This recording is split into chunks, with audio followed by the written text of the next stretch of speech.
Nikki Haley is the governor of South Carolina. She wants to test people, drug test them for getting unemployment checks. Now, I love the assumptions there. The unemployed are bums, right? And they're probably drug addicts, and we have to make sure that they're not leeching off of us, et cetera. You know, when they make these arguments, what they never explain is, well, if unemployment rate was at, 4%, 5%, now it's at 9%, all those extra people who are unemployed, did they all of a sudden get addicted to drugs? Did they all of a sudden become bums?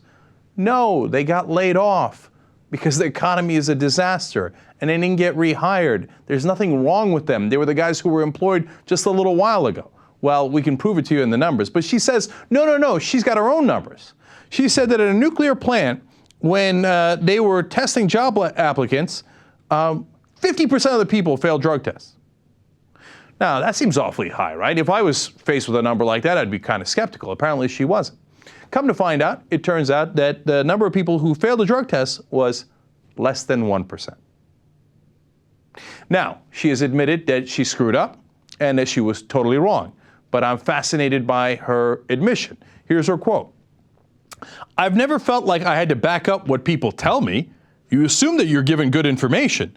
And now I'm learning through you guys that I have to be careful before I say something." Of course you have to be careful before you say something. You're the governor. You can't be like, I don't know, some dude on the street came by and told me to the nuclear plant, man, 50% are drug addicts. Yeah, you can't. And then I saw it on The Simpsons. I didn't know I had to double check that. And Homer put the donut in the wrong place and the place blew up. I had to double check. I'm the governor. I didn't know that. And that's a startling admission to me, that she never double checks anything. And then that didn't occur to you that that was a weird stat? You thought that was perfectly normal? He's like, golly gee willikers, I find out through the reporters now, I gotta get my facts right. I wish somebody had told me this before I became governor. Disaster. By the way, this kind of program has been tried before in Florida by the crook Rick Scott.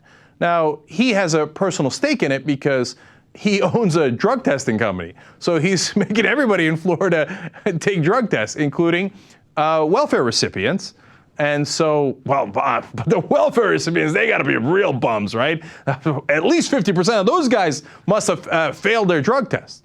Nope, less than 2%. This is a tremendous waste of money. In Rick Scott's case, at least it goes to an industry that he's invested in. Nikki Haley does not have as good an excuse. By the way, that program has already cost the taxpayers in Florida $28,000. And as you can tell, it's almost totally useless. And why Nikki Haley wants to adopt a similar program in South Carolina. Because Republicans, they're immune to facts.